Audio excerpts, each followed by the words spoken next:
Uma nova família, parte 33. A pequeníssima condição humana, frágil, destrutível e mortal, frente a esse imenso universo insondável e infinito, tornou-se um desafio inalcançável e invencível para o homem de todas as gerações. Davi disse: "Que é o homem para que tenhas memória dele, e o filho do homem para que o visites? O fizestes pouco menor que os anjos, e o coroastes de glória e de honra.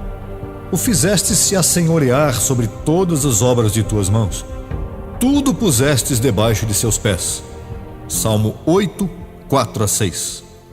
Davi viu ao homem e o comparou com tudo que Deus havia criado nessa imensa expansão do espaço, dizendo: "Quando vejo os céus, obra de teus dedos, a lua e as estrelas que formastes, digo: que é o homem?" Davi viu o homem infinitamente pequeno frente a essa vastidão inalcançável do universo. Mas um dia, Deus desceu do céu e se reduziu à condição do homem com toda a fragilidade humana, destrutível e mortal, como para mostrar que ele e o homem tinham uma origem comum. Quando Paulo escreve e diz: "Porquanto os filhos participaram de carne e sangue, ele também participou do mesmo", Hebreus 2,14, nos dá a entender que temos uma pré-existência como Deus a tem. Então, Davi também viu a origem angelical do homem. "Quando vejo os céus, obra de teus dedos", disse. A ursa maior e a ursa menor, obra de seus dedos? As milhões de galáxias que povoam o imenso espaço do universo estelar, obra de seus dedos? Entretanto, veio a ser um homem em suas visitas à Terra e pôde mostrar seus dedos, suas limitações, e ainda participou de mortalidade nos dias de sua carne. E Deus disse a seus primogênitos lá no terceiro céu: "Vós sois deuses, e todos vós filhos do Altíssimo, mas como homens morrereis." Salmo 82, versos 6 e 7. Deuses que também viemos a ser homens mortais como ele. Mas vejamos a glória desta revelação, que igualmente a Deus nós também fomos feitos homens. E igualmente a ele, hoje seremos transformados neste corpo de nossa humilhação, para que sejamos semelhantes ao corpo de sua glória, e agora imortais para sempre como ele, iguais a ele. Então fomos feitos um pouco menor que os anjos, para que muito em breve cheguemos a ser iguais a ele. Em nenhuma geração, nem na judaica nos dias de Jesus de Nazaré, nem na gentílica hoje nos dias do Filho do Homem, os homens puderam entender que Deus desça à condição de homem para fazer com que o homem seja um com ele e igual a ele. E ao não entender a glória desta verdade, as gerações se chocam com Deus, perecem e se destroem. Nos dias de Jesus de Nazaré, a geração judaica, por negar e desconhecer a glória desta verdade, pereceu sob o anátema de Deus. Da mesma maneira, hoje, nos dias do Filho do Homem, a geração gentílica, culta e avançada, indefectivelmente está próxima a perecer, por blasfemar contra a glória desta mesma verdade. Certamente, Deus hoje se fez homem novamente e andou entre nós, como está escrito, segundo aos Coríntios 6,16. Em seu livro histórico, João diz, referindo-se à sua investidura humana, que Deus se pôs quando veio morrer em uma cruz por nós: "Estava no mundo, e o mundo foi feito por ele, mas o mundo não o conheceu." João 1,10. O Criador do mundo esteve no mundo durante 33 anos, e o mundo não o conheceu. Nos dias de Paulo, havia uma inscrição na cidade de Atenas que dizia: "Ao Deus desconhecido." Em sua primeira vinda como Messias a Israel, ainda que tenha feito sinais, milagres e maravilhas entre eles, os judeus não o conheceram.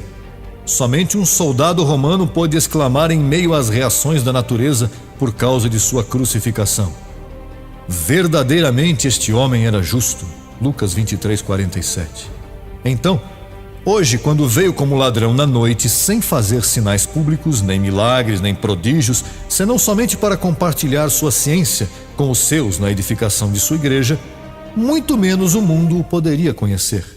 Então, parece que cada vez que o Senhor fez presença aqui na terra, ele mesmo quis ser o Deus desconhecido, o Deus que se encobre.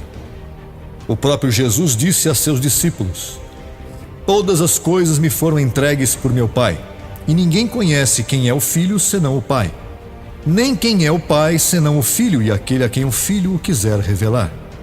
Lucas 10, 22. Se em sua investidura humana o próprio Senhor não se revela a nós, ninguém o pode conhecer. E ele se revela hoje a seus primogênitos por meio de sua voz.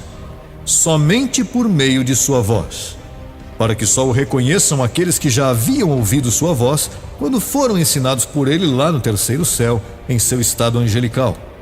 João 6, 44 e 45.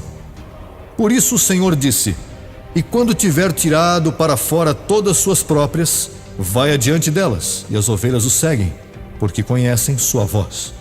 João 10, 4. Minhas ovelhas ouvem minha voz, e eu as conheço e me seguem. João 10, 27. Ninguém que não tenha ouvido sua voz lá no terceiro céu antes dos séculos pode vir hoje a ele. Então, o mundo tropeça e se choca com o véu de sua carne, porque ele somente pode ser reconhecido por sua voz. Por conta disto, os romanos disseram a Paulo: se ele se encobre, por que se queixa?